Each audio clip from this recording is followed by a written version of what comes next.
is July 26, 2019. I am Hannah Cross, and I am interviewing Mr. Dwight Winburn at the Newkirk Public Library in Newkirk, Oklahoma. I am a member of the Newkirk 4-H Go-Getters, and this is for the Oklahoma Military Hall of Fame project. What motivated you to join the military? Well, it was interesting because I went in 1970, and that's one of the times in the United States that we had the enactment of the draft.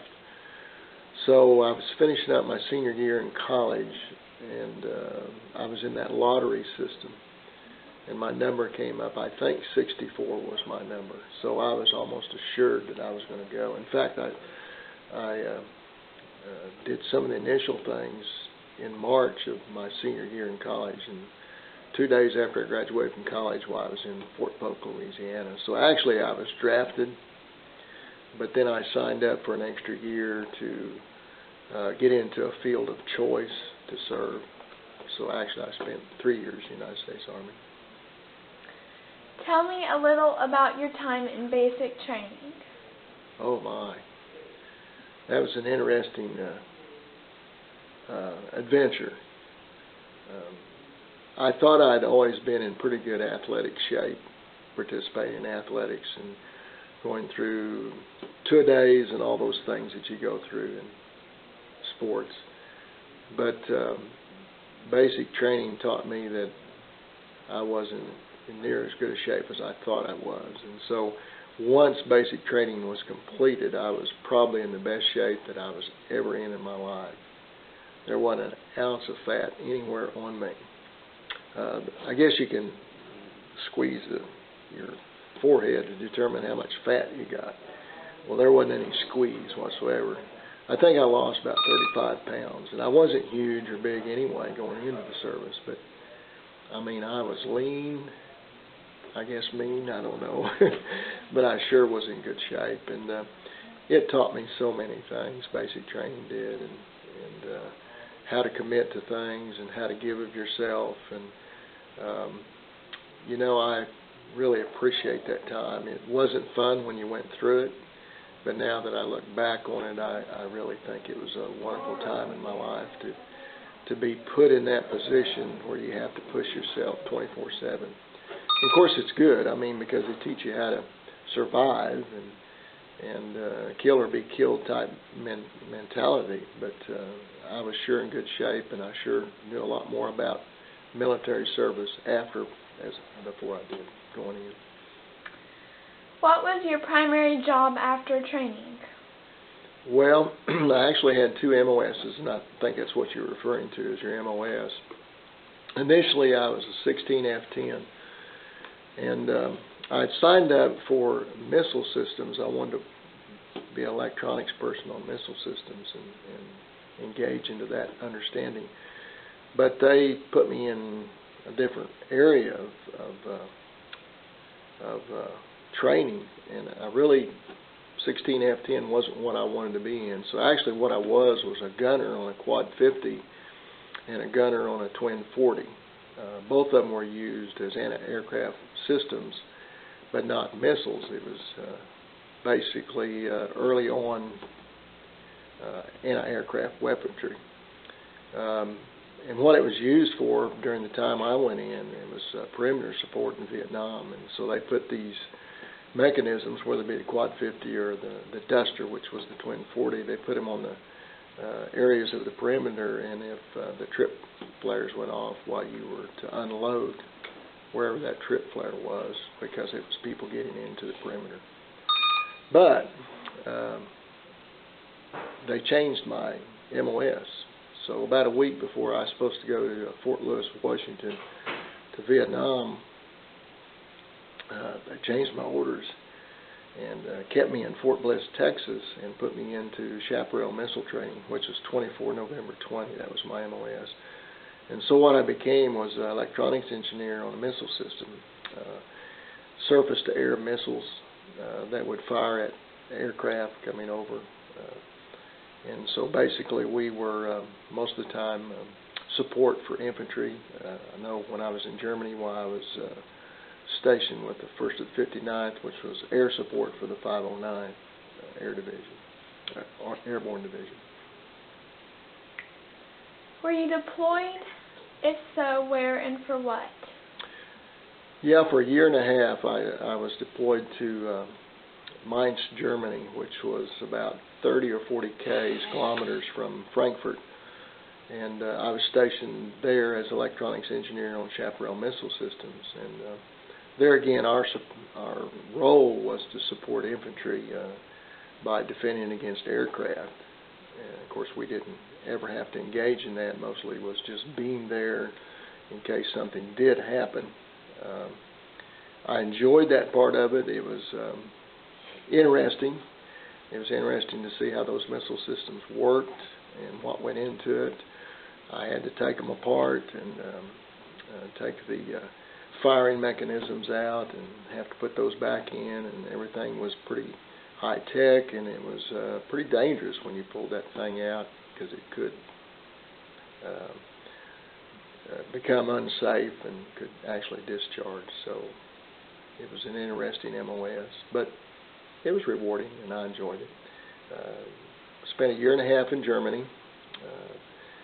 Beautiful country, but it's a lot different than the United States.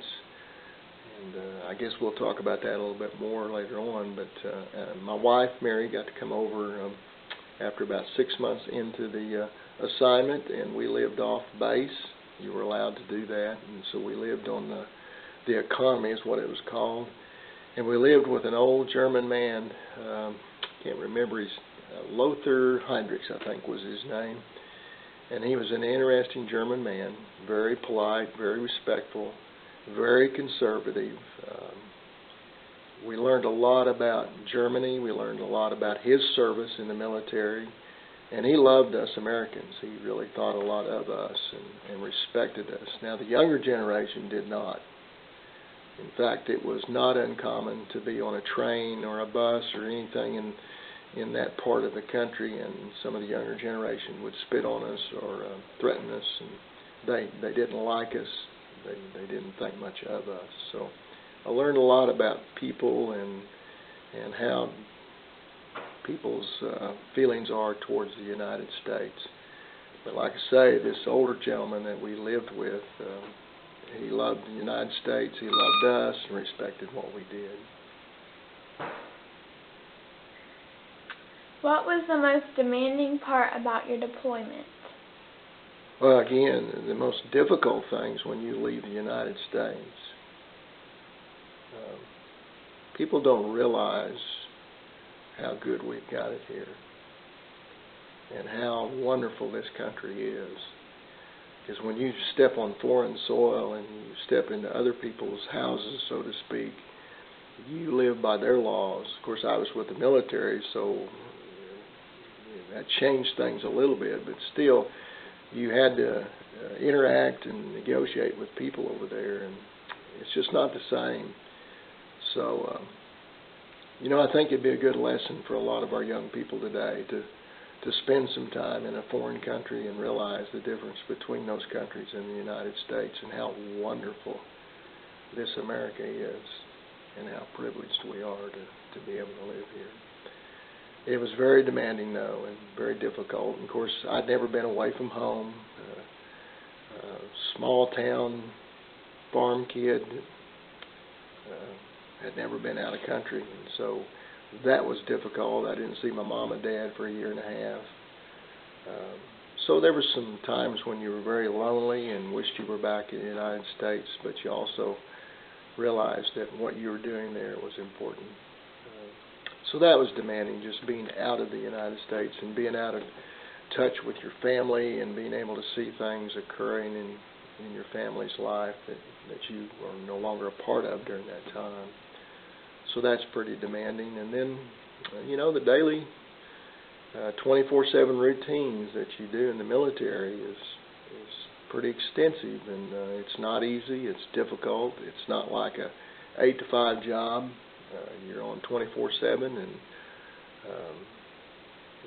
it's just very hard to meet all the obligations that you have. Very demanding. Where did you serve the majority of time in service? Well, I was in 3 years, and so basically the year and a half in Germany was where I was at the longest. I was in Fort Polk, Louisiana for about 12 weeks, and then Fort Bliss, Texas, I was there for the rest of the time outside of that year and a half in Germany. What rank are you most proud to have earned and why? That too is interesting because of my background, and see, I went in after college, so I had a degree, and they wanted me to go into OCS, which is officer training, and I just didn't care for that, didn't want to do it. So then they wanted me to go in as a non-commissioned officer, and I didn't do that either, so I just stayed with what I was doing.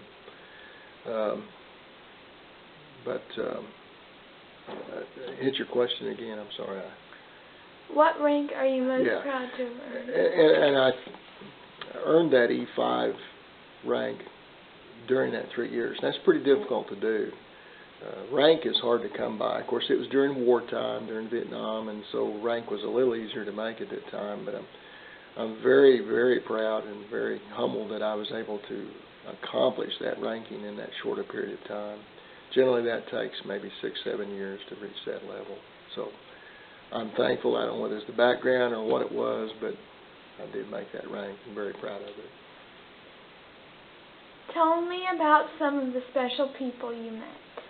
Well, there again, just the interaction among the troops and the people that I was in service with. I met people from all over the United States, and that itself was interesting. Knowing, getting to know them and understanding the differences in how we conduct ourselves on a daily basis. Their ways of doing things in other areas of the United States is different from Oklahoma. Some of my best friends was from Maine, which is a unique area of the United States. Met some people from Chicago, got very close to them, Wisconsin, California, just lots of various people, but they were all interesting, and you learned a lot about people by being there. Most everybody had this one common thing, though. They were glad to serve, and they appreciated that opportunity, but they looked forward to the time when they could go home. What was the best and worst military food you were served, and why? Well, probably the worst was when you were in the field and all you had was sea rations. That wasn't real appeasing. It wasn't very good to eat so many times. You just take a can and throw it in a boiling pot of water, and they heat it up that way, and then you open it up, and there it was. Sometimes those sea rations might be a couple years old too. So that was probably the worst meals. Actually, the food that the cooks prepared was pretty good. I remember lamb. I never had roasted lamb. And they had the mint jelly out there and all of those things. And I never participated in a meal of that nature. So that was interesting to me to eat a lamb. I didn't know what it tasted like. And then when I was in Europe, we went on a trip out into the ocean, and we were stationed in a certain area there, and goat was the primary meat source. And so we ate goat for breakfast, we ate goat for lunch, and we ate goat for supper. And some of the things that went along with that was goat milk and goat cheese. So primarily your meal was built around this goat food. So interesting. Tell me a funny story you experienced that could only happen in the military. I read through those questions, and probably that's the most difficult question I have to answer. There wasn't many funny things that happened in the military, to be honest with you, but maybe one that at the time wasn't funny, but now that I look back at it, it was somewhat humorous, maybe just for me and not anyone else. But it was in Fort Polk, Louisiana, and the places that you stayed, the buildings were erected so that the building didn't touch the ground. So in other words, they were built on pillars. So I'd say probably 18 to maybe 24 inches off the ground was where the building was. And seems like there was 4 buildings. I can't remember. This was 50 years ago, so it's hard to remember all of these things. It seemed like there was 4 buildings, and they were probably 2,000 square feet each one. Well, we'd finished basic training, and that's a wonderful thing when you can finish that and you're still alive. And so our platoon, which there was about 60 or so in the platoon, I guess. I don't remember. You know, those things are kind of vague. But we kind of got rowdy. We didn't do anything really bad, but we got to throwing pillows and going nuts, and just acting stupid. Because it was over, you know, basic training was over. We were really excited. But we got in trouble for it. And so the drill sergeants had us come out in our skivvies, and that's all we had on was skivvies. And we had to low crawl down and back, I think 2 or 3 times under all 4 buildings. And so I guess if you were a spectator and could have saw these 60 or 70 military people out there in their skivvies, in their underwear, crawling underneath this building and coming back through, it would probably have been funny. It wasn't for us at the time. I look back now and probably was funny. How does your military experience affect your life today? Well, it changes you. It makes a difference in your life. You're never the same. It changed me for the rest of my life. When I went in, I was this way, and when I came out, I was different. And what's unique about that is that 3 years changed me forever. It changes your outlook. It changes your appreciation. Excuse me, I get a little bit emotional when you talk about these things, but you learn what commitment is. You learn what sacrifice is. You learn how wonderful this country is. You learn and even get to know some of the men and women that die, and they're the true heroes. And that changes your perspective of people and the sacrifice that they give for this country. You know, there's a lot of different ideologies out there today that are not good. It doesn't really portray what this country is, because this is the best country that there is in the world. And so the military experience changed the way I do things. I'm different about that, and it's stuck with me for my entire life. I think I'm more committed. I finish a job that I start. You notice that I was early today. You learn to be timely in the things that you do. And there again, just the appreciation of how wonderful it is here and how blessed we truly are to live in this wonderful country. It bothers me that a lot of people in our country don't understand that, don't have a true perspective of what patriotism is. It wasn't a whole lot of fun when I was there, but the experience and what I've gained from it just made me a different person. And it affected the way that I taught school. It affected the way that I raised my son. It just changed every perspective about us, and it makes me more thankful, more appreciative. I am truly blessed because of that time. Have you kept in contact with anyone you served with? You know, I haven't.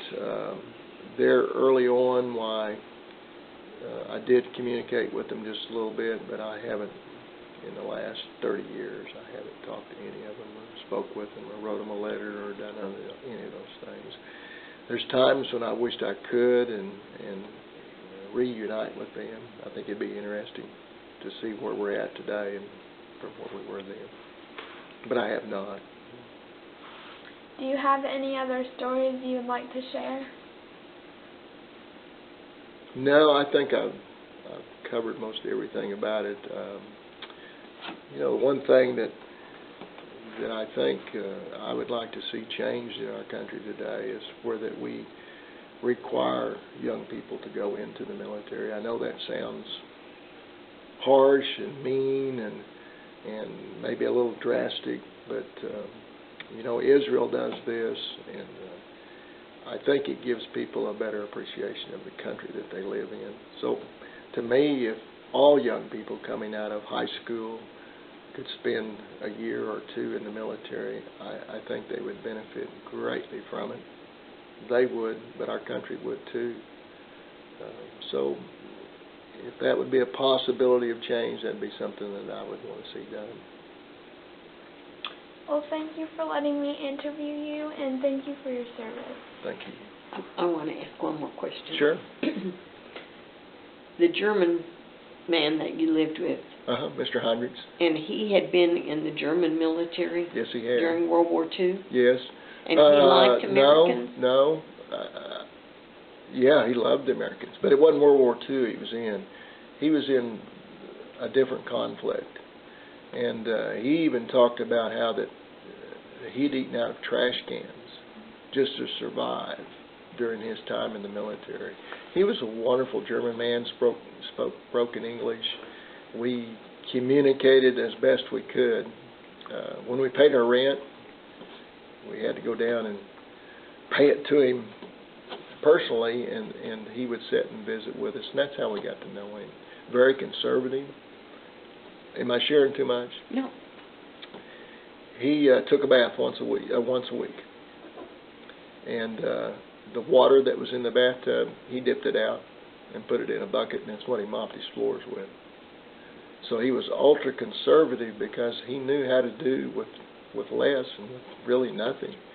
And so he was somewhat displeased with the way that we lived, because we would take a bath once a day and then drain the water, and he'd shake his head every time we visited. He said, "I don't understand that. Y'all are not conservative." But he did appreciate it. He loved the American people. But the younger Germans, No. when you would go places, were not respectful of... Not at all. The ones that I encountered. Now, there may be a group over there, a percentage that was, but most of them that I encountered did not like us at all. And what year was that about? This was 1970 to 1973. So I was actually in Germany in 72 and 73. Interesting area. Interesting for us. We lived with another gentleman too prior to that when Mary first got over there, and we were on the third floor, I think it was, and we slept on straw bales. They didn't have mattresses. Maybe they did. Maybe they had a layer they put on the bales, but there was hay underneath us, and we were above the cattle. So during the night, you'd hear the cows moo, and you'd hear the sheep beller, and the hogs squeal, and all that. So we learned a lot of things. We don't have time to talk about all of it. But Mr. Hendricks was a wonderful German man. Very, very nice.